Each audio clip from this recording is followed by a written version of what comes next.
Tabletops will start after the following messages. Are you looking for something comfortable to wear and keep your brain warm while playing tabletop games? Daily Dose of Yarn makes handmade, customized beanies for all of your style and comfort needs. She can even help you with a custom beanie to represent your favorite character. Check out Daily Dose of Yarn on Instagram and Etsy to order your new favorite beanie today. Hey, I'm Brando. And I'm Owen. And we're the hosts of Banter and Such. Each week we get together with the most interesting people that we know and talk about the things that we're generally interested in. Like movies. TV shows. Movies. Nostalgic childhood franchises. Movies. Urban legends. And sometimes movies. So check out Banter and Such anywhere you get podcasts. Banter, ampersand, such. Or banter and then the word and then such. Or just banter and it fills in the rest automatically for you and you just click on it. Either way, it's called Banter and Such. Want to get into some BS with us?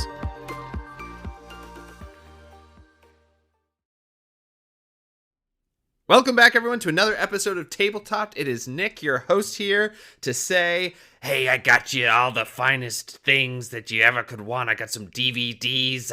I got some watches here. And also that we have a really great episode today. We're going to be talking about D&D Onslaught, which, if you're not into skirmish games, this is the best one, I think, to start on. It's so fun. I played it at PAX Unplugged, and I recommend everybody check it out. But before we get into the interview, a little bit of housekeeping. Everyone, if you could share the show, if you could rate and review, all of that helps us continue to grow this audience. And friends, if you want to give us feedback, head to tabletoppod.com. Head on down to that feedback form. It goes directly to us, and we do read every single thing that comes in. So feel free to suggest content, suggest interviews. We would love to hear from you.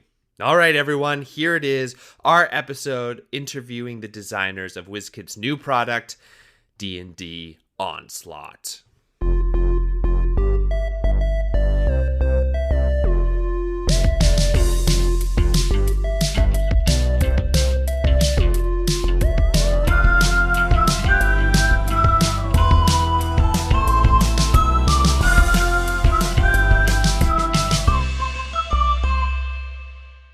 Welcome back to Tabletop Podcast. Today, I am really excited to be joined by the design team that brought you D&D Onslaught, the new miniature skirmish game released by WizKids. But guys, this game is amazing. I played it at PAX Unplugged. Nicholas Yu and Travis Severance, I am so excited to have you guys on. What's up? How are you guys? Yeah, I'm doing really well for a Monday. Yeah, I caught you guys on a Monday, but I think that we're gonna have a really great conversation. But before we get into D&D Onslaught, can you both tell me a little bit about your backgrounds, how you sort of got into game design, and how you kind of got on the project of D&D Onslaught? All right. Well, I mean, I've been designing off and on for the last 10 years. I started off with like small self-publishing, did a couple Kickstarters, found some publishers, and had maybe like a bad experience that soured me on game design for a little bit. So I took Travis is, I know, like refraining from saying anything, but he knows what I'm talking about, I think. But I took a few years off, but then I came back, and then, we were lucky enough to be invited to pitch on a Dungeons and Dragons skirmish miniatures game. And the idea was that, they'd take these pitches. It was closed door sessions from a group of designers, and we just like, okay, this is your slot. You get on this call and you give us your pitch. But and we had, I think, a couple of weeks, but we went crazy. Like we were meeting like every day, every other day. We were texting each other at like 2 a.m. Trying to figure something out. So we actually got to a playable prototype point. And so we had a presentation, we had pictures, we had actual rules, which I think really put us ahead. And when we were talking about it, they said, okay, what would you like to do? I'm like, well, this is what we actually did, and this is what we feel works. And I know. Yeah, so you already came into that meeting being like, hey, it's pretty much the bare bones are all there. You guys just have to and there's take some a things look that and see if you stayed like from them, that initial pitch that are still in the game today. Like Travis's idea of it's got to be player versus enemy. That will separate us from a lot of the other miniatures games. And D&D has so many iconic, awesome monsters. Like it'd really be a shame not to use them. And also, this is another thing. There are a lot of Travisisms that went into like the big picture of this game. Travis was shaking his head. But he also didn't want like armies that didn't make sense, right? Like you see that in Hero collects a lot of points armies. Again, Travis biting his lip. I can see it. Mhm. The podcast viewer actually obviously can't see it, but we can see it. Like he didn't want you to have like this army and like, oh, I have 10 points left over. I guess, for whatever reason, my paladin, my Order of the Silver Hand has like this 10-point kobold on it, right? Because I had the points. Yeah. Yeah. He lugs So all the kitchenware we around with we him. set out like we wanted easy army building, easy accessible army building, and mechanics wise, the one thing that stayed too was advantage by default. I think that really helped us sell the call too, because when we Mhm. said it on the call, I could hear like we could quote unquote hear their like the gears turning in their head, because that would smooth out a lot of the math, because they're like, it's D&D, it needs to have a D20s, right? But like tactics miniatures gamers that are more than just the entry level crowd, they will hate the variance of the D20s swinging. We know that. Longtime D&D players all know that. But giving them advantage by default, smooths out a lot of that math. Yeah, it's sort of a weird tightrope you have to walk, because if you don't do any smoothing in like a normal TTRPG, you just lead to a lot Yeah. of feels bad moments where you're just like, fuck this game, I hate it. But then when you have, none of that in a competitive game, then people are like, I have literally done all of the math, and the way that this game plays doesn't make any sense. And I thought that you really nailed it. I never once, when I was playing the demo that you guys had set up at PAX Unplugged, that like it felt good. It felt like it was running well, and I never felt like I was being cheated out of a win or anything like that. It just always felt very player driven rather than random variants on Yeah, the dice kind of absolutely. thing. So Nick and I got together because I sold Nick some of Nick's games. I've retailed I've retailed in the Oh, cool. industry for 20 years, give or take, at this point, between being behind the register and owning the register.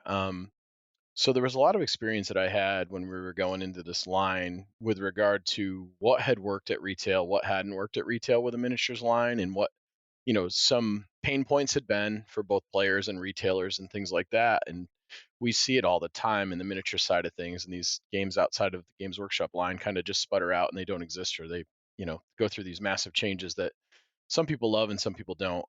Nick gave me a bunch of credit, but like the Mhm. bones of this game is all his stuff, right? Like it's conversations that we had, but most of the bones are there. And like, the advantage system, D20's high whiff factor and stuff like Mm-hmm. that. In the miniatures game, like in the regular role playing game, you can build these Hollywood moments based on the GM deciding when that's going to happen. You can't really Mhm. force that into a D&D Yeah. miniatures game. So the advantage system allowed us to do that with giving you Yep. twice as many at times that you could actually hit a critical, and be able to manipulate that a Mhm. little bit. And it wasn't standardized math. And like as far as the army building and stuff went, none of us wanted this to be the min-max mathing out things, which is why we do the army building the way that we do with the roles and stuff like that. Are there going to be characters in the Yeah. line that'll be naturally better from a math standpoint than other characters in the same spot? Yes, obviously that will happen, but hopefully we have enough spice and enough flavor to make people make the choice between the two and have compelling choices to make for why they would want to take one character that's the same role versus another inside the same faction. Yeah, let's talk real quick about, because we've kind of thrown it around, the advantage system. People who have played D&D before know that advantage means you roll 2 d20s, but the way you guys did it is pretty interesting, because each character in each role, like you were talking about in your party, has different things that they will be given advantage on, and it actually makes you feel like, oh, this makes me have to play a certain way with certain characters, or to set up so that I can do this person's like thing that they do really well. And it really allows you to bring a lot of tactics into it. Whereas a lot of other games, it just, your positioning is very important, but most of your minis and things like that kind of do similar things, or you're taking multiple of the same type of mini into a skirmish. And in this time, they all feel very unique. They all do very specific roles within the party, and you have rewarded people for playing to their strengths rather than just throwing them into the front line kind of thing. So can you talk a little bit about how the advantage system works and how you wanted that to set Yeah. it apart Well, from I mean, other to your skirmish point, games? advantage is one thing. But each character, even though you can see those character dial cards, right? That's a streamlined D&D character sheet. But And can I just say, I love the dial cards so much. I'm a huge Mm. fan of X-Wing as well. And it like having the little dial and everything just made me feel like very comfortable. And for the audience who hasn't even seen what Onslaught looks like yet, all of the character sheets, instead of having like a big, lots of numbers on like a spreadsheet kind of thing, it's all contained within like a beautifully designed, very user-friendly little tile with your character name and all of their abilities and sliders based for the things that you're keeping track of, like health or re-ups on spells, like how many turns you have to go until you can cast it again. No, that's fine. But back That to you, is a good Nick. Sorry for idea. And interrupting. like those ability cooldowns, that's one way you can really customize a character. Like each character has 2 active abilities and a reaction ability, and those are very customizable. Those are pulled, straight from D&D flavor. Like obviously this, the elemental, the Yeah. Titanic bloodline sorcerer has fireball, burning hands, like all your classic stuff, right? Firebolt as the cantrip. Right now they have. Yeah. Yeah, I Right mean, now they have 2 there will actions and a be reaction. some changes to the formula down the line. But can we talk about that? I don't think we talk about that. But I mean, we are No. Big, huge, we are exclusive on looking at tabletop. obviously ways to break that formula. But for now, for the core set, we set our rules. Later on with expansions, you can Yeah. tamper those expectations a little bit and break the rules that you've set. But we wanted a very consistent experience for the core set, which is why those 2 factions, the Harpers and the Zentrum, are probably the quote unquote most well-rounded factions overall. And some of the expansion factions that are coming out, the Mini Arrows and Red Wizards, are a little more specialized. So, but I mean, even outside of that, each character, as you mentioned, is specialized. Like you have those abilities, you have a different basic attack for melee and ranged. You can have a passive ability. You can have individualized experience gain, and that kind of helps you feel like the tank, right? Lightning Dancer, Barakiel, those are the tank characters in the core set. They get extra experience when they're attacked. So you want to get them in the front of the action, right? And they also like really benefit Mhm. from those items that you can like run into the fray to try to grab, and then you have extra armor, you have a better sword or whatever it is that's going to really benefit those, so you can really be aggressive with those characters Yep. while setting up the other characters as well. Yeah, one thing that I was very interested in how you guys did it, because it's like a very fine like tightrope to walk, is that you really distilled the D&D flavor into the mechanics as well. Like when I was playing, I was like, this feels like Dungeons and Dragons. Like the board that I was playing on was a dungeon. There was a big old monster in the middle. There were, kobolds kind of running around doing stuff on the outside. I went to loot a chest to try to get an edge on my opponent, and it was a mimic, and I got just completely destroyed. But it like the whole thing, I was like, this is, amazing kind of like fantasy skirmish combat, but it feels D&D. So like, how did you get successfully that feeling into a skirmish game that honestly you could probably take the mechanics and brand it something else, and it would have been fine, but it feels super right. I think a lot of that for comes D&D. from the fact that Nick and I both grew up. We're similar in age. We both grew up on D&D, so we like have the heart of D&D. We sort of know what that feels like, and we've gone through, at some length of time, each of the different iterations. I started playing at Redbox. Nick was probably right around that point as well. So we've played D&D through high school, college, after college, that kind of stuff. So we sort of knew what it felt like to play D&D, and our goal was how do we emulate that experience for players, do it in a tactical combat game, add some theater of the mind in the mechanics of it in terms of the moments. So we want to create moments with die rolls and moments with scenarios that people can wrap their hands around, that they're used to experiencing in the role-playing world. But part of that is, just the different systems that we built into it, right? Yeah. Everybody likes to loot chests, so we add chests and treasures. Yeah. Everybody likes to level up, so we have a level up mechanic there. Everybody runs into mimics from time to time. We have that in there. You have to have monsters if you're playing D&D, so we have that in there. And then we had to build a storyline around, well, usually we're roaming around, it's just one party. So why is the other party there, and what are they doing? So the scenario kind of unfolds the reason why you happen to be in the same place at the same time, trying to do similar things with each other. And the kind of the log of scenarios that are in the core set are cool, and they tell kind of a story, and there'll be a loose story that'll be attached to it, but things will change as they go. We won't always have symmetrical objectives and things like that as we get a little further along in the game. And I think some of the best compliments that him and I have gotten since we've started this project is we have a whole lot of people that come up to us and they're familiar with the game, they've seen the game, they've played the game, they've seen the demos, they've listened to the, people talking about it and stuff, and they're like, what would be really good? And there's a list of like 10 things. And what's cool about this is we know what would be really good. And we have those 10 things coming, but like we can't release everything all at once, so like it's lovely when somebody says, it'd be a good idea, this. Right. That's something that's in the works or something that we've considered, right? Correct. Yeah, I mean, we have limitations too on certain things, and there's certain areas that we can't go into, but outside of those things, I mean, the sky is kind of the limit. As far. And can you tell me a little bit, because there are sort of two branching ways to play, I guess, which one is sort of casual narrative play, kind of the scenarios in the book. But one thing that when I sat down at the table, Alex, who couldn't join us here, was sort of like, and there's like, this could be a competitive scene, and this is going to be a competitive scene that people can play at their local game stores. There's going to be tournaments, all that kind of stuff. How do you guys kind of envision both of those different ways to play? And what are you trying to target?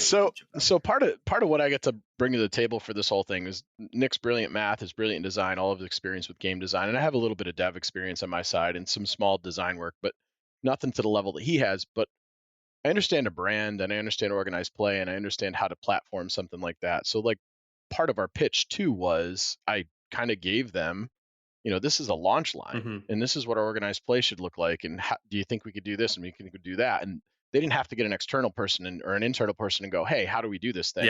Right. So part of the understanding is that we have vast amounts of different player types that play D&D now. There's big D&D events, there's competitive D&D events that happen at different conventions and stuff like that, and then the majority of them are casual at home at a kitchen table playing around, or even through Roll20 or something to that effect.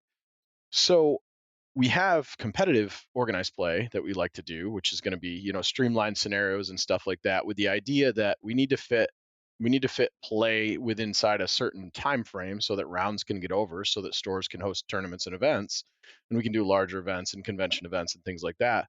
But we also have to get on board with how do we play towards the people that are just looking for a storyline and looking to a narrative. So what we'll have a couple of different buckets that we'll end up going into. So you'll be able to experience D&D Onslaught, as a casual player that'll have some fun stuff, and occasionally you'll go into the store and do those sort of things. And then you'll also be able to have a monthly or weekly tournament that's set up specifically for competitive play.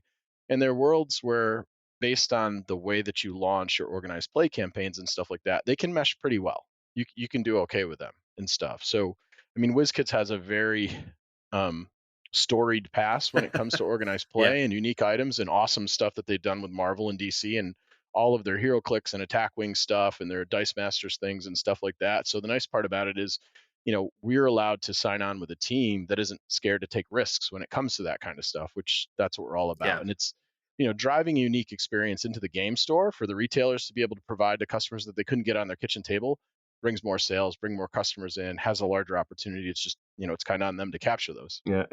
And that, just to add to that, like that player base that's maybe coming from D&D and wants to try it out, or someone who's looking for an entry level accessible skirmish game, like they may take Onslaught, and then a few months from now they're going to graduate to that next level. They're going to end up being those OP players. So I mean, that's the hope, right? Yeah. And I think we'll see that at Adepticon in March. Like the events, there was like a couple hundred slots, and they all sold out within a couple of days. Yeah. I mean, my next question, you got it even before I said it, Nick, is kind of directed at you with both designing for the casual and the competitive play. How did you go about that? Because when I sat down, I was literally taught in 5 minutes how to play this game. And I had a really great game. I had a bunch of fun. And I was like, I have to play this again. I played it again. And I felt like, oh, now I'm starting to get like some of the strategy here. I'm starting to like really drop into, because I, love strategic miniature games as well. So I had a little bit of background. So I was already sort of getting into that sort of competitive stuff. How did you design for that? Because it is very hard. I was talking to Travis a little bit to design something that is, balanced, but is so accessible. Like, it is crazy to me that I sat down and learned how to play in 5 minutes. And then later in the con, I taught somebody the little promo kit that they gave us to take away. And I was like, this game rules. So like, how did you design for that when you were like going about balancing Well, the I mean, characters Travis talked and about this making too. these Like, rules? you know, it was something that, and this was even one of our game design missives, like from up high, right? One of the directives is, you know, make it familiar but not identical. So it helps that, you know, it's accessible for D&D players because you have your standard, your move, your bonus. That's your action economy that you're used to from D&D, right? You can downgrade your standard to move, your move to bonus. You're rolling d20s to hit. You have a target number, the AC that you have to meet or exceed, right? Track hit points. You get experience. When you get enough experience, you level up. Like those are all very universal concepts for gamers, especially D&D gamers, right? And I don't know if you played Fourth, Nick, but like Alex and I are like the two last living fans of Fourth Edition. Yeah, Travis shaking his head. But like Fourth Edition was like I had to sell Fourth Edition. That's why I have a different Right. feeling towards it than you do. This is the thing, is that I think deep in my soul, if Fourth Yeah, it Edition was something just else, not right? branded as the next big edition of D&D, it would have been the like one of the hottest, you know, games of that year / 5 years, Right. because it is really well made. Like the cards, easy to But pick up, a lot easy of those to learn, ideas easy to informed play. our Keep going. design because we were like, you know, that was like a D&D type system that had a lot of these interesting tactical decisions, and it would have made like a really great tactical mini game, but wasn't necessarily the right core D&D product, right? So there are abilities, and you know, our Yeah. cooldowns were like video game cooldowns where it just cools down every round. But like, you know, it had like at wills, encounters, daily, Mhm. so you had different stages of cooldowns, and that kind of informed our design. And they even had roles, which one D&D is kind of going back to. That Yeah. helps with party composition. And one thing that you did that I thought was really interesting is you have your cooldowns in certain ways where like your big spell can kind of feel like a once a game sort of thing because the cooldowns are long. Mm-hmm. But if you're super aggressive with it, maybe you're going to get another chance to use it towards the end. So it like really has like an interesting thing where you can be like, if I play this specific way and associate my party and like invest them in a certain strategy where I can hit like 2 of these big spells, then like maybe that would do it. But I have to keep that like wizard or whatever alive until it can cast it again. That's which a real is a whole thing tactical as well. consideration that went into our balancing of this cooldown. So like Fireball is a perfect example, right? Big AoE blows everybody up for 2 damage in a 5x5, right? And it's got a cooldown of 5, and your competitive scenarios are 6, and the storyline campaigns are 8 rounds. So if you're very cautious and you want to get the perfect fireball where you nuke a bunch of people, you're only going to use that once. But as you said, maybe I'm going to be aggressive. And I'm going to throw one early and so I can get one late. But then, you know, maybe your sorcerer's not out of position, right? Travis shaking his head, right? Because if you're too aggressive with it, like your sorcerer is going to get picked off because you just ran out and shot a fireball right away. Yeah, it honestly, for anybody listening, it's a trap. Okay, like so if you throw, so here's the deal. You can throw it early. You're gonna get back and you're gonna get your reduced cooldown and stuff like that. And you got an 8-round scenario. So if you throw it by round 3, you're good to go. But what I've seen people do before is they'll throw it in 2 or 3 in a suboptimal way, which seems fine because you're gonna have it back up again. But what happens is turns 4 through 7 that's a critical round, right? Is where the rounds are really happening, and you're like waiting for that thing to be available. So exercise caution when you decide to just fling away to get that 5 back around, because it certainly happens when you're stuck that way. And we're not even really talking yet about the NPC monsters, because like you were saying, in rounds like 5 to 7, there are certain scenarios where, you know, the big ogre in the center gets off his throne and starts chasing people around because that's when like a health point was reached or something. That's when you're going to want that spell to be able to like blow it up or whatever. So yeah, that's a really interesting way of thinking about it and looking at it too. Like for me, the huge game changer spell, the person I would always include in my party is the druid that is able to throw the thorn wall out, because it is huge. Travis like it doesn't do any like crazy damage or whatever.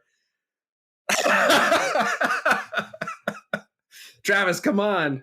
Restructuring the board on the fly. It's amazing. He's such a pain. He's such a pain in the ass to design around. He's so miserable. Well, okay, you have to consider all your map spacing and the length of that thorn thing is, as far as like our entry points and exit points. So like when we're doing design, Travis, it feels so good. It feels so good. I remember I rushed in with my warrior, my druid together. I grabbed some like critical piece of loot or whatever, and then we were like retreating back and I was just going to get demolished, but I was able to throw that thorn wall out and like trap their like, a rogue that was trying to backstab with my warrior and druid, and everything else was on the other side. And I was like, I win.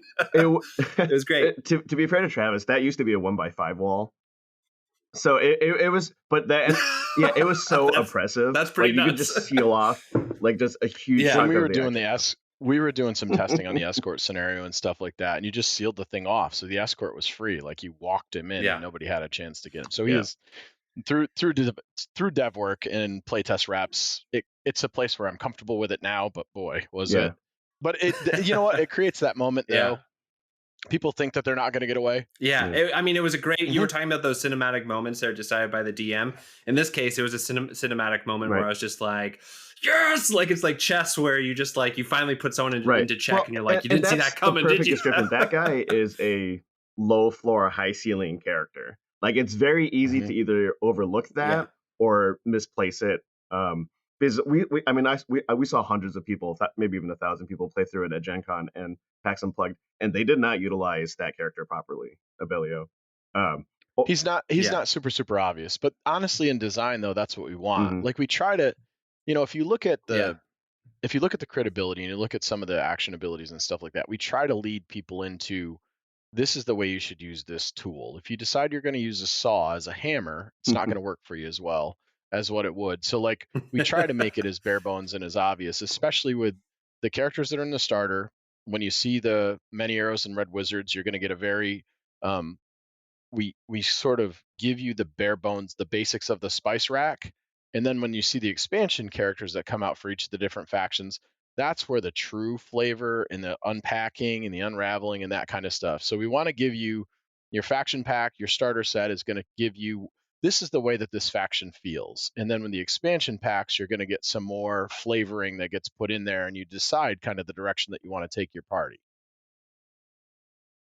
Yeah. I mean, just even at the con, I remember someone telling me, because I was like, oh, it's like, I see so many possibilities for like later, like, booster pack releases of like classes and things like that. Like, I didn't play with a cleric kind of thing, where it's all about like a true support, where you're trying to heal up, and like maybe you're using like a tank to really block off or control a section of the board, and you're keeping it up with the cleric or something like that. And then someone was like, it's coming. Like, some sort of it wasn't healing in the preview character. kit, but in the core game, the Zentarum do have a cleric, and the Harpers have a bard. But we wanted also to feel different. We didn't just want like regular heroes. So the Harper's bard, she has a bonus action heal that refreshes every other round. It's cooldown too. So it's a tiny heal, but you can just keep doing it. But Mistral, the cleric, it's a standard action, so it takes up basically her attack if she has to use it. But it's a big heal, so it's a big spike heal. So and those are the different things that we wanted the Harpers to feel like a cooperative team. Like, there's a lot of little synergies. Like, their unique abilities, they don't just add modifiers. Like, it's not just +5 to hit. They can actually change the die face, so you can try to get crits off of that, and that's unique to the Harpers. Zentarum are just like super mobile. That's actually unique to this game as well, because it's not in D&D at all, really, where it's like, there are ways that, so you like, this is you guys like creeping your own mechanics in, which I love, but it was like, instead of like a +2 on a skill check or whatever, it literally changes the face of the die. So if you get an 18, you're getting a 20, that's a crit. You get your crit damage, which is a really great way of like really incentivizing people to level up and do that kind of stuff, as those abilities kind of come it's out another way to also establish, well. as Travis was saying, those factional identities, right? That's the Harpers. They're all about teamwork, positioning, right? That kind of and they're great at moving together, right? When you have a couple of them in a clump, you can win that team fight, right? Zentarum are very mobile. They're in and out. They can strike hard and then run away, right? And mini arrows, when they're coming, that's probably gonna be Travis's faction. Like, those are like, they're just like, they're the kings of melee, right? They're tough, but they have like almost no range. And the red wizards are kind of the other way. They're so squishy, but they have so many ranged options, and they'll also be the first summoners in the Onslaught. Well, this is a great kind of, transition into the NPC mechanics and things like that. You were mentioning summons. And there are different scenarios too, where like NPCs will just essentially walk into the room and be like, new character enters the fight kind of thing. Can you guys tell me a little bit about the design of like why you decided to choose, like Travis, you were saying when you were doing the pitch that you had to make it player versus environment. So like what happened there? What made you guys so certain that that was the way to go? And then how did you institute it? Because it was very cool to play with it, because like I said, in the scenario I played, there was like a oh god, an Etten in the middle of the room and was just sitting on this throne. But it basically also acted as, if you go into the middle of the board, this thing's going to throw a boulder at you. So don't do that, or at least don't end your turn there. And it completely changed how I was playing the game as well. So tell me a little bit about the design, about the NPCs. Why So you chose monsters to put is a it in huge all part that. of D&D. Obviously, we're running around, we're fighting different things on the board and stuff. So I felt like not including them wouldn't be doing a disservice sort of to what people are used to. And to Nick's point, I played a bunch of iterations of Dungeons and Dragons miniatures beforehand, and the army building back then was just based on math, and you put points together, and you're like, oh, I've got 2 points left, so I'm going to take a Quasit because it can fly and it can hold a point and stuff. And I've got an ice elemental, and I've got Morden Caden on my team, and I got this other thing, and there's just no cohesion to it. So the monsters for us ended up being a big part of being able to have a lot of flexibility with not only the scenarios, but to be able to flesh out the area of the world that we were in based on, where you are terrain wise, and line that up sort of with the D&D lexicon of, each of the different areas that we're going to go into and we're going to explore are going to have monsters that are familiar to those areas from what you've been playing in Forgotten Realms. So when we did those, we had seen all kinds of different AI solutions in a bunch of different games. We saw Automa, we saw things like that. And while we have some AI that's built into the game, as far as like when it gets to a certain point, the monster does this or the monster has this available, they react in a certain way, it was pretty critical to us that we allowed for the players to be able to give the agency they wanted to the monsters, because then what we found before is not that you can't game some of that stuff with ours, but you're gaming it in the same way that you would reacting to another player's characters. You know what range they have. You know what range the Etten has, because the boulder's only going to go 4 spaces. So if you decide to intentionally put your character there, then it's your choice.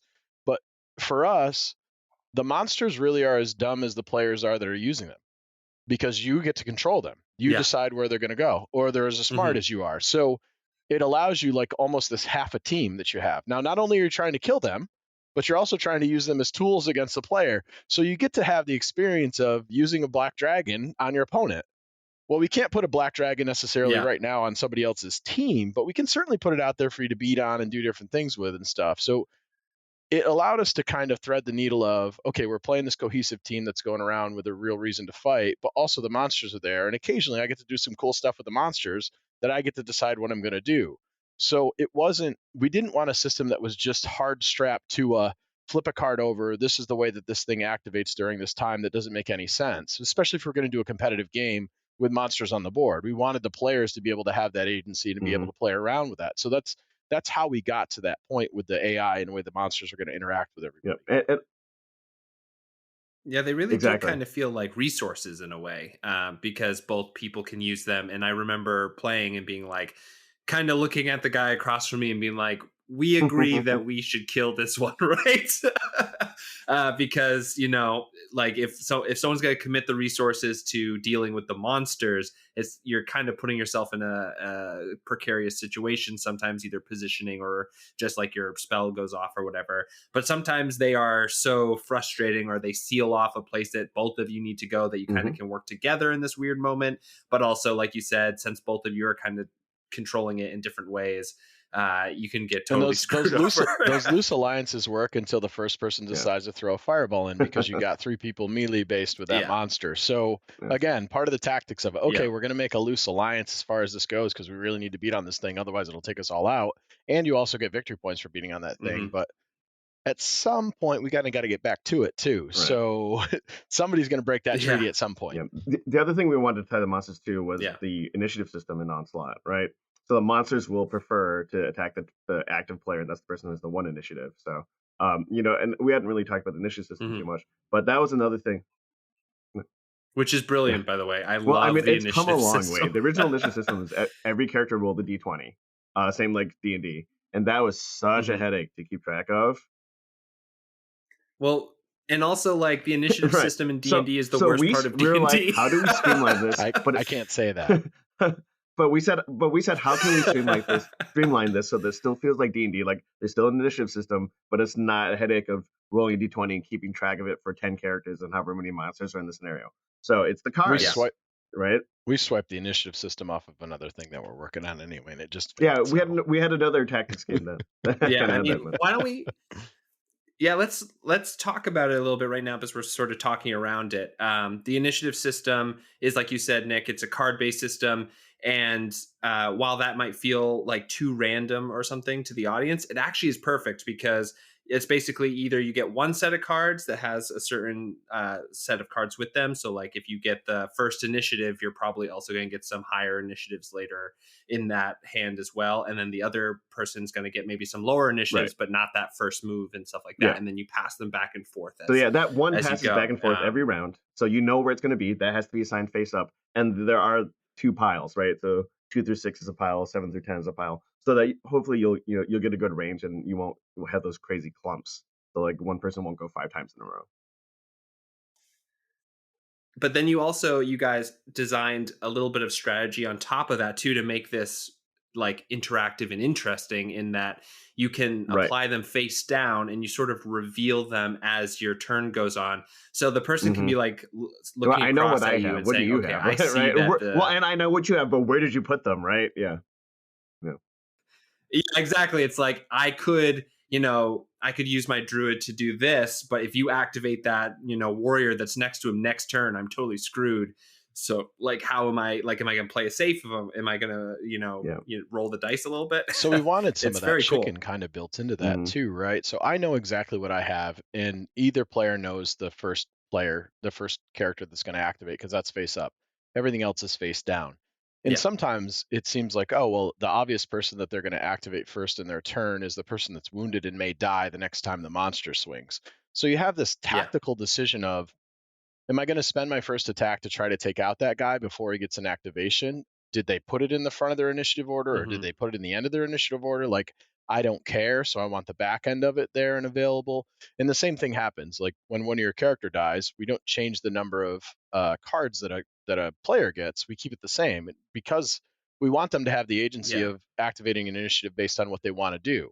They don't get less cards for that initiative. They get the same amount of cards. It's just one won't apply. Where that one is, only they know. The opponent doesn't know. So maybe it's in the front or the back. Yeah, it feels very much like the Princess Bride. Right. Like, okay, but you could have put the poison in mine because I thought that yours was going to do there. So you have like the one face up, and you're like, oh, well, obviously that support is going to activate because they're doing this next. Right. And then it's like, or are they doing that because then I won't activate this? And it's a whole like, it's a lot of best laid plans too, right? So first player's going to go with their activation on their character, and then they're going to do their thing. After that, though, you're going to go into it with a plan on where your characters are going to go and stuff, and all of that breaks down because they're going to activate too. So you might have an idea of, this is how I'm going to do this character's turn, and then they end up going 2 more times, and it's like, oh, you know what? The very obvious thing that I was going to do is not obvious anymore because there's things in the way now. That's the Mike Tyson saying, So, right? Everyone has a plan until you get punched in the mouth. Yeah, exactly. Right? So you get punched in the mouth, but we want people to be flexible. Right? We want them to be adaptable. Okay, well, you had a plan, you can't stick to it, but now what's your new plan, right? So that you're kind of playing on the fly. And it's the chaotic element of what a D&D fight is, and actually, not to write it down any more than we already have, but like the D&D fights are less chaotic because everybody knows the string of initiative. So you're just X, Y, Z, and this is going to happen in this order. And there's the randomness of the roll and stuff like that. But by and large, the combat sort of runs itself, and that's the part that we don't want at all. We want it to be wild. Yeah, which I think that makes it very thematic as well, because it really does feel like people are in like kind of accidentally in the same room of this dungeon, and there's like other stuff in there, and they're like, shit, like they're going to try to get us. We're both here for the same thing. Everyone just starts, fucking going for it. And then, 3 people walk out kind of thing. It just feels right. It feels really good. But one thing I wanted to ask as well is, when you are developing this sort of thing and you're trying to put in all these monsters and everything like that, and you have all these minis as well, how do you decide what to include, what not to include? Because you guys chose some like really thematic, amazing ones that like I said, I fought an Etten, and I was, my first time at the table, I was like, this is epic as hell. This is great. For classes, obviously all the classes, the base classes, the PHP classes are represented. But we just picked like some cool monsters. Like they gave us a list of like recommendations, but we went with like these are all classic monsters. Yeah. Kobolds, gnolls, Ettin and a troll, Yeah. and obviously a dragon. Right? It's Dungeons and Dragons. Need a dungeon, need a dragon in the core set. Like we'll start branching on from here, but for the core set offering, you need to have these classic monsters to establish that base experience. Yeah, I mean, it's like you go to a Billy Joel concert. He's not going to play some esoteric B-side thing. He may, right? But you're there for the classics, right? So Yeah. like, we need to get you through the classics. You'll see some of our creativity down the road with regard to some of the species class combinations that Nick has come up with. Well, we did some already along the that way. I'm pretty proud of. Like Mistral was one that Travis, Alex, and I all had worked on, because we didn't like the sculpt that was in there originally. So we wrote up this brief, and like she's a trickster cleric, which number one, like you never see. Like I'm trying to think of like any other trickster sculpt. But she's also an Air Genasi, so that's just a really unique figure. And right. And to that point, the kind of the sheer value of the stuff in the box, the entire thing just feels really expensive. Like all of those, little tiles that you have your character cards on, the board itself is like heavy and feels nice to play on. And then all of the models all come pre-painted. They all feel solid. They're not, sort of melting in the box kind of thing. They all feel really good. So like you guys packed a ton of value in there, and like, I guess I don't have a question now. That's all on the team at WizKids. We have the benefit of being on like so many different generations of them with their plastics and their painting. They've just gotten to such a really good point in the realm of their unpainted line is so much better than it was when they started out. Their ability to paint is so much better. And it's their decision with the product line how much they care about it and what level they want to paint to.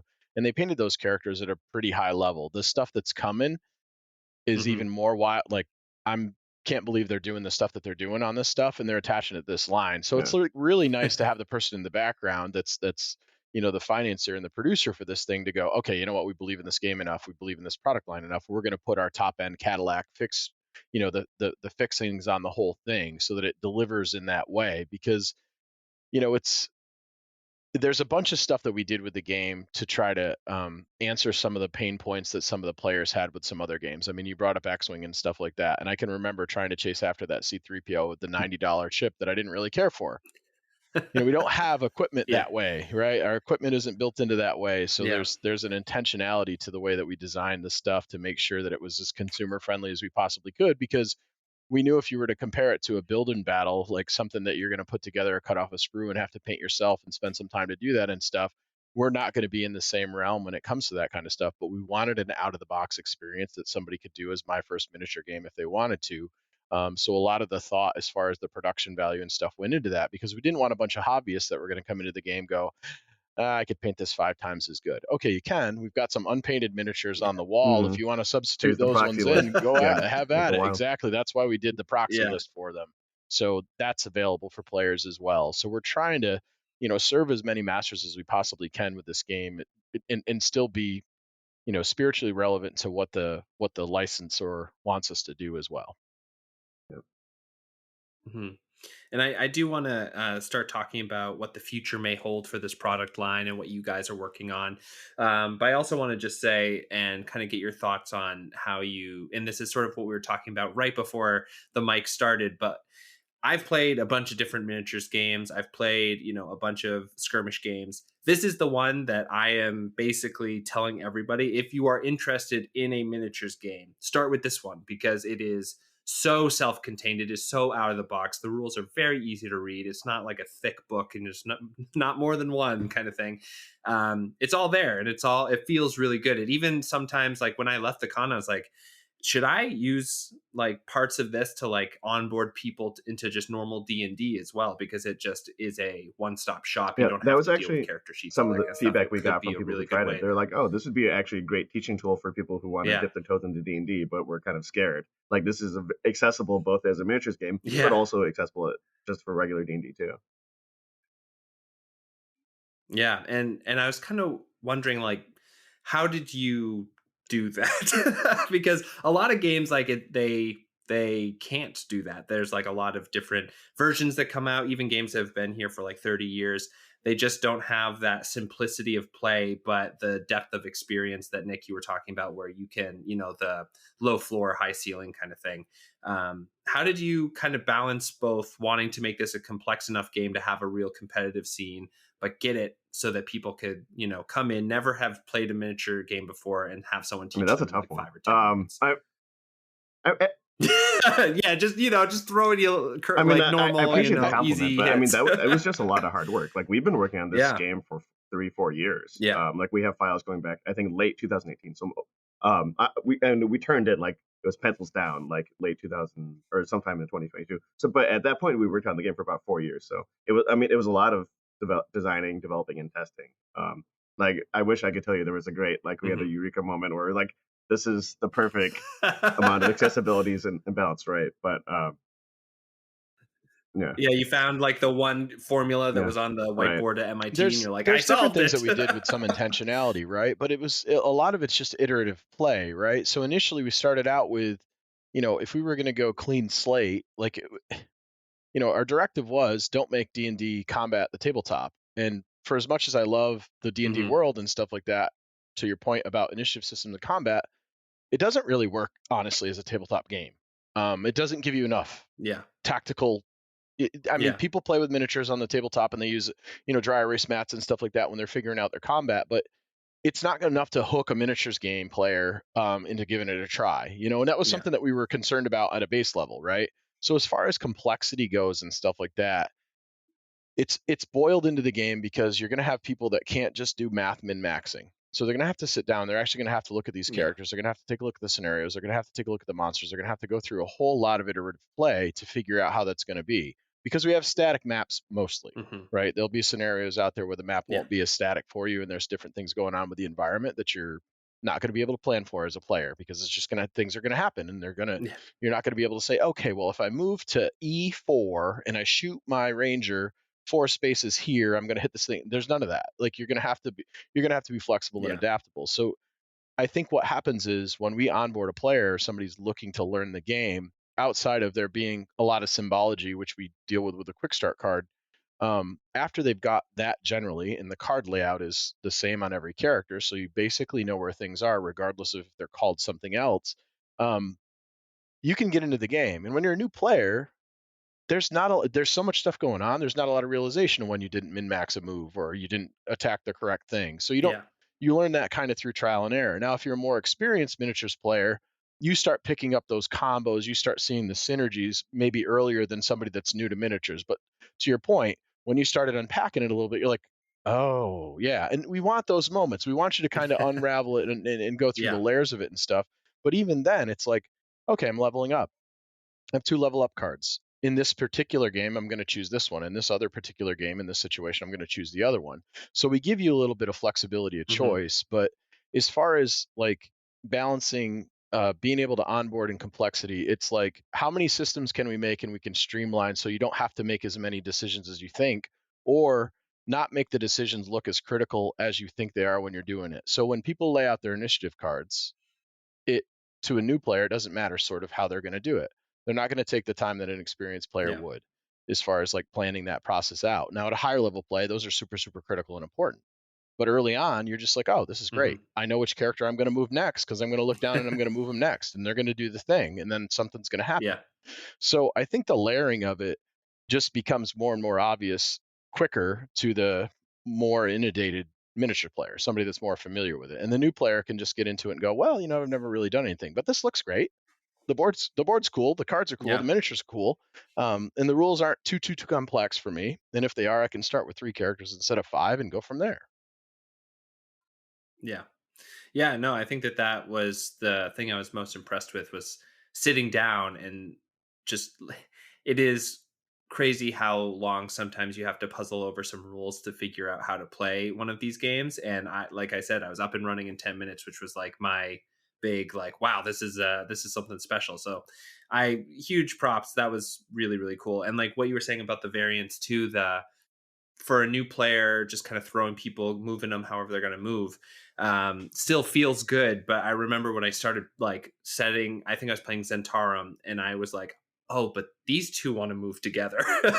And like these guys can like kind of do their own one-off thing, but these two, if I play in a very specific way, I can really get some like awesome combos kind of rolling. And like you said, just sitting down and sitting with the characters, they start jumping out at you. So speaking of the characters, what's in the future, guys? Like, what are we going to see from this product Minios line? and Red Wizards already. Those are the first two factions that are coming out. And then after that is sellswords. So sellswords are unique. You can put one sellsword in your existing faction army. So you can splash, they're mercenaries, right? So you can splash one in. So you can, if you don't like whatever that role is for whatever reason for your faction, and you like one of the sellsword characters, you can use that one instead. So we're hoping to kind of unlock some more team building options for people that way as well.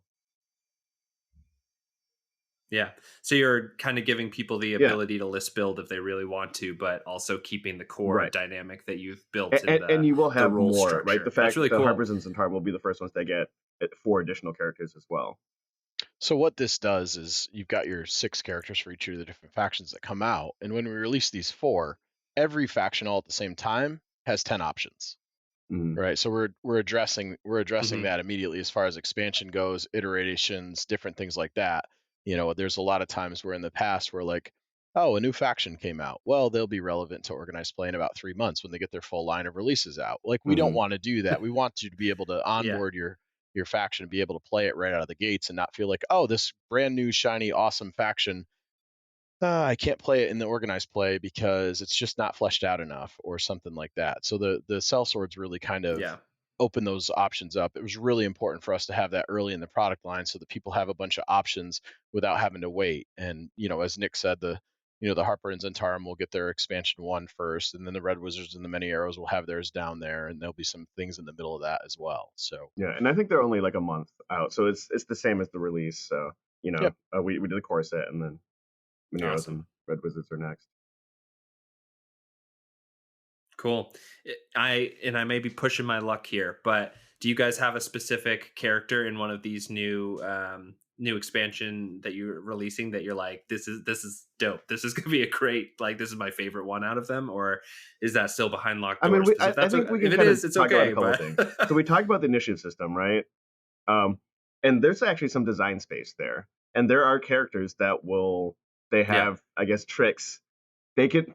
Are we gonna get like a there's a knowledge wizard sort of thing in the sellswords who can manipulate initiative? So, but as you're saying, like, divination wizard, that would also be on theme too. So, but in this case, it was a knowledge cleric. And that said, there's also a turtle brawler. Yes. So no weapons. That is my favorite sculpt. No weapons, just fists. He's hard-nosed. He's a bruiser. He's punching people in the face. A chunky boy for sure. And he's pretty interesting as far as that goes and stuff. Some of the idea for the line is we wanted to make sure that we try to release something every month that each person that plays the game is going to be able to take a look at and go, oh, is this something I'd like to purchase or not? That's both for the retailer and that's both for the player, because we want to make sure that the game stays fresh and there's something evocative there too. But as far as like line development goes and things like that, we also understand that retailers only have a certain amount of space too. So a lot of times what you run into with these miniatures lines are these ever-growing giant lines, massive walls where they have to carry years and years and years worth of product in order to be relevant and stuff like that. We talked about early on with this, we're going to have a rotation system as far as like with our organized play and the way that works. So you'll have seasons of the games that you'll have to keep up with. And the same thing will go for the retailers. The retailers will have, after a period of time, they'll have a set amount of space that they'll be able to display the game in, and then things will replace at a 1-for-1. So it's not this ever-growing thing that's just unmanageable and untenable. And it helps us out with production and it helps other people out as well. And if you've been around with the game for a long time, you'll have some legacy pieces that are there to play in different style events and things like that. So you will get a lot of play and a lot of value out of your stuff without this being this big abomination that you try to run into. And you're like, oh, you're trying to introduce a friend to it. And it's like, well, okay, I got to buy 53 different boxes and stuff like that. No. You're going to have your faction box and you're going to have you some sellswords and stuff like that. And you're good to go. You're in. Yeah. And along that path, I guess, and I'm really pushing my luck now, but do you think we'll see like different scenario books and maybe different maps and stuff coming out like way down the line after it gets established a little bit?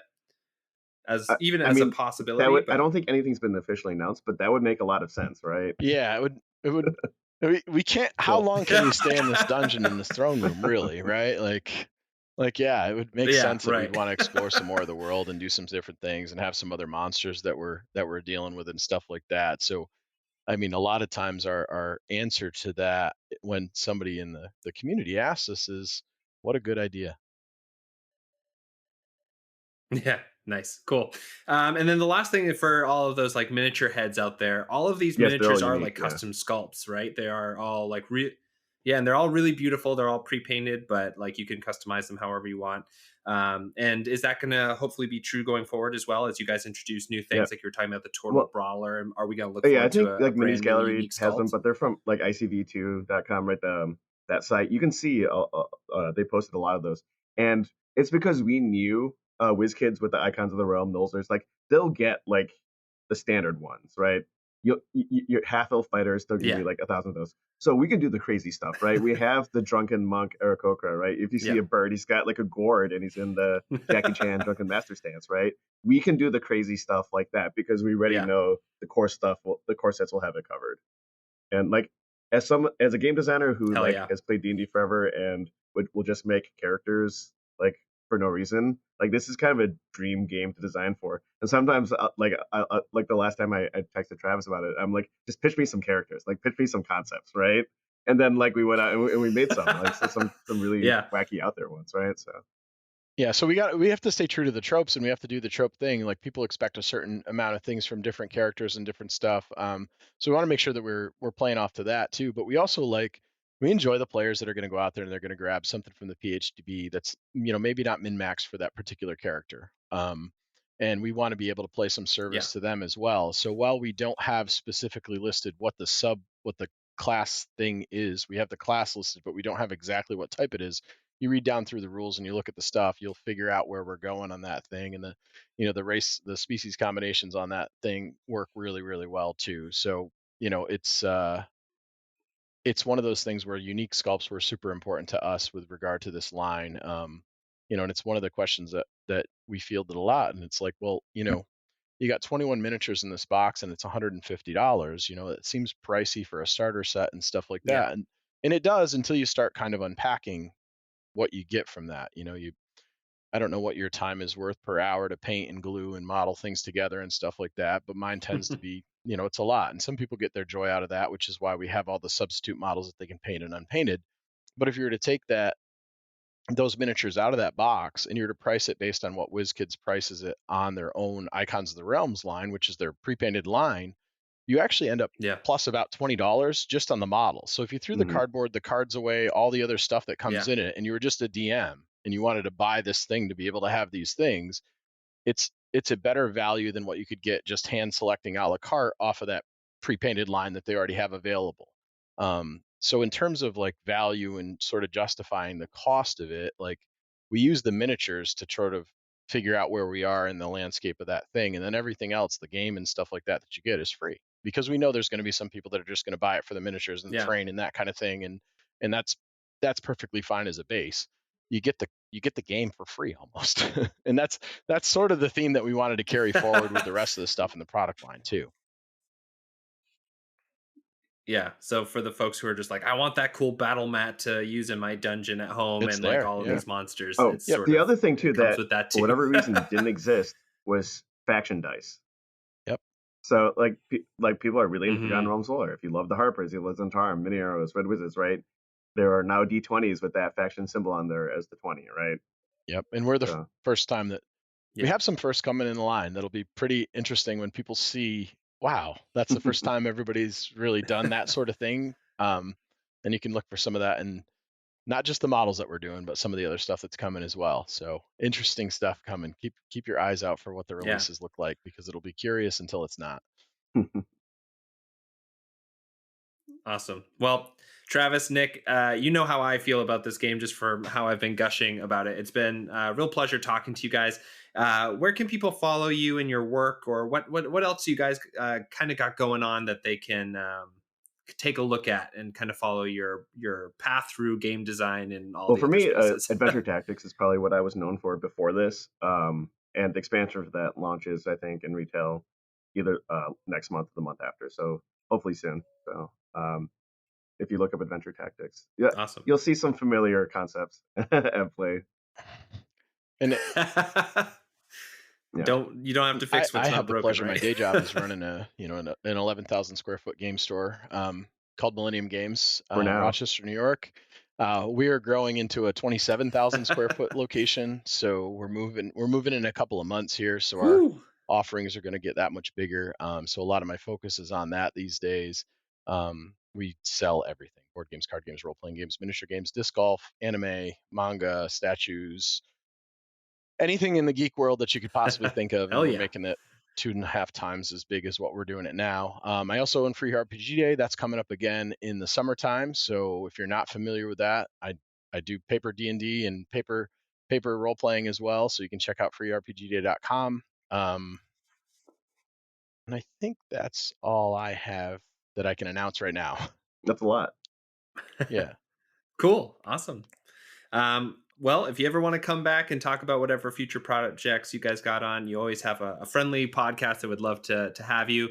Any socials that people can kind of follow your progress on as well, or are you blessedly off socials? I mean, And if that's I'm the on case, Twitter, I'm very but jealous. like, I only get in trouble on Twitter Yeah. apparently. So Like, I'm off Yeah. Twitter because I Nice. get in trouble on Twitter. My Instagram's locked. I have a personal Nice. Facebook page, but that's personal. If people wanted to follow me or something like that, I have a business Facebook page. It's just Travis A Millennium. You can send me a friend request there and see my goofy takes. Most of the time, it's just pictures of my dog or talking about the Yeah, game just your industry dog. at large. Well, I mean, Sure. that sounds like good content, right? Dogs exactly. and games.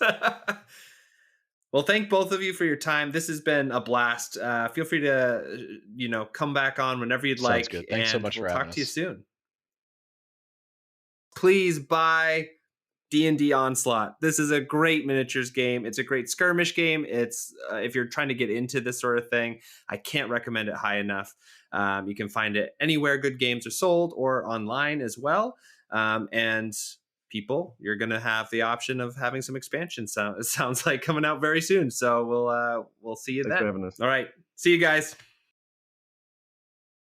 And there you have it, another episode of Tabletopped. If you like interviews like that one, stay tuned. Next week, we are having Michael Sands, creator of Monster of the Week, back on the podcast to talk about the Codex of Worlds, his upcoming expansion to this hit TTRPG. It's so cool, everybody. There's so much stuff in there, and we talk about all of it in the podcast. So stay tuned for next week. If you want to have somebody specific come on Tabletopped, or you have a topic that you want us to talk about, head to our website, tabletopod.com. You can head to the contact form and send us all of your feedback there. We do read everything that comes into us. Also, if you want to support the podcast, you can, on our website, hit that Discord button and get an invite to our free Discord server where everyone is always talking about TTRPGs and other fun stuff. It's a really great place, I promise.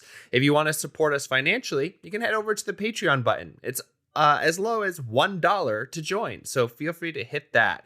And if you want to support our podcast in a quick, easy, and cheap way, you can always go down into your podcast player and you can review and rate the podcast. It really, really helps. And I love every single one of you who does so.